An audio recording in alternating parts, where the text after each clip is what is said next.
जिस देश में कभी सीमाएं सिर्फ नक्शों पर खींची जाती थी, अब वहां पहचान, जमीन और वोटर लिस्ट तक पर सवाल उठने लगे हैं।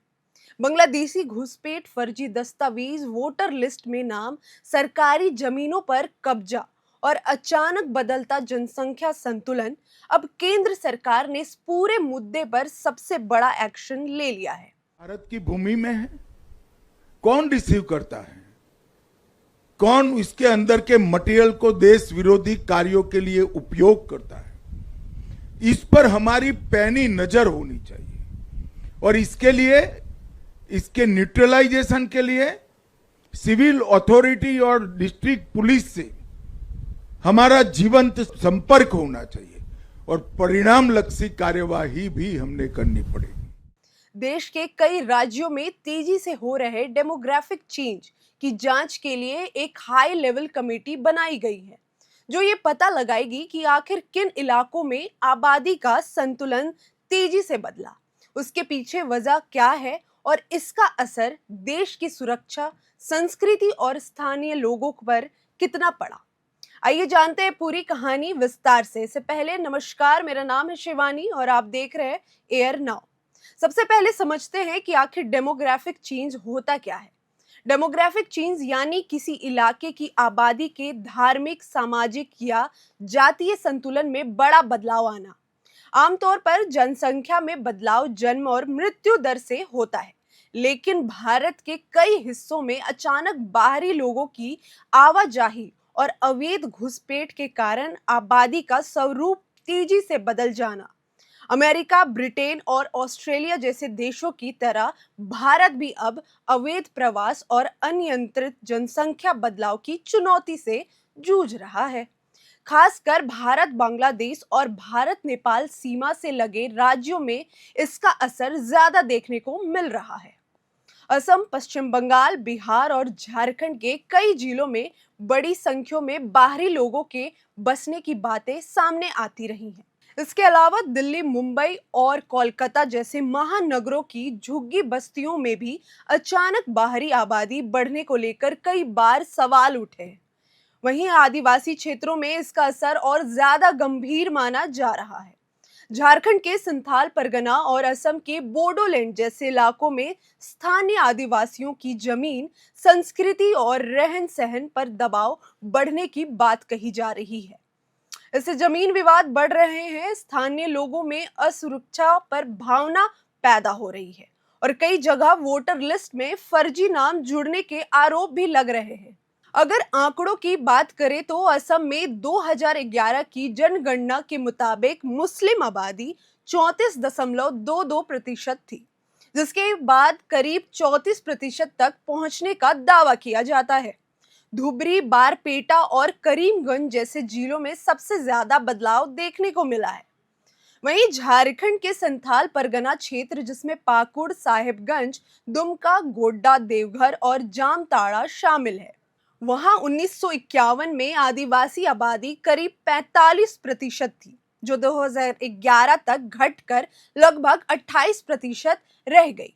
पश्चिम बंगाल के मुर्शिदाबाद, मालदा और उत्तर दिनाजपुर जैसे सीमावर्ती जिला को भी बेहद संवेदनशील माना जाता है।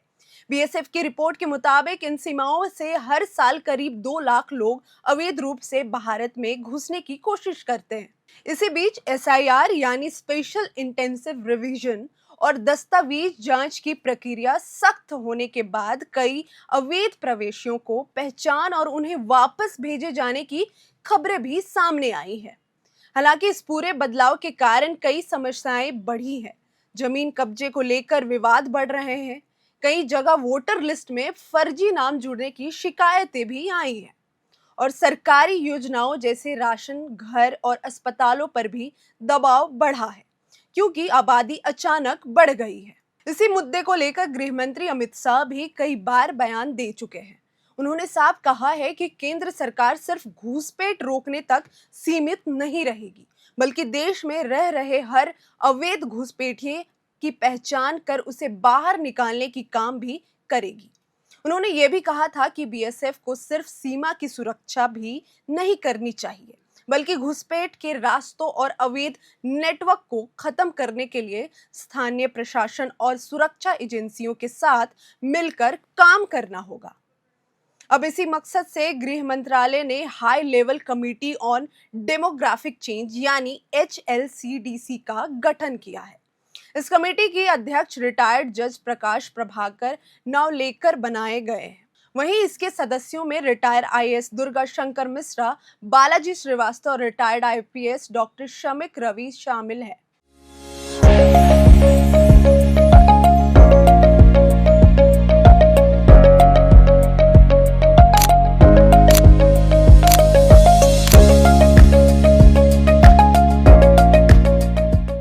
कमेटी को यह अधिकार भी दिया गया है कि जरूरत पड़ने पर यह सुरक्षा एजेंसियों, लोकल बॉडी, सामाजिक संगठनों और शैक्षणिक संस्थानों से सुझाव ले सके।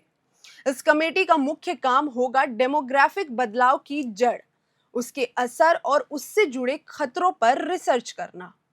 अब सबसे बड़ा सवाल यही है कि क्या यह सिर्फ जनसंख्या बदलाव का मामला है या फिर इसके पीछे देश की सुरक्षा, राजनीति और वोट बैंक की बड़ी लड़ाई छिपी हुई है। आने वाले दिनों में इस कमेटी की रिपोर्ट और सरकार के अगले कदम पर पूरे देश की नजर रहने वाली है। आपको क्या लगता है, क्या भारत में तेजी से हो रहा डेमोग्राफिक बदलाव आने वाले समय में बड़ा मुद्दा बन सकता है या नहीं? इसे कमेंट करके जरूर बताइए। FRP pressure vessels are made using fiber-reinforced plastic, a powerful combination of high-strength glass fibers and corrosion-resistant resin. At Duraplast, we manufacture these vessels using advanced filament winding technology. Layer by layer, resin-coated glass fibers are precisely wound over a rotating mold, creating a structure that is lightweight, high-strength, and built to handle pressure. The result? Superior corrosion resistance, longer lifespan, lower maintenance costs for industries that demand performance without compromise. For customized FRP pressure vessel solutions,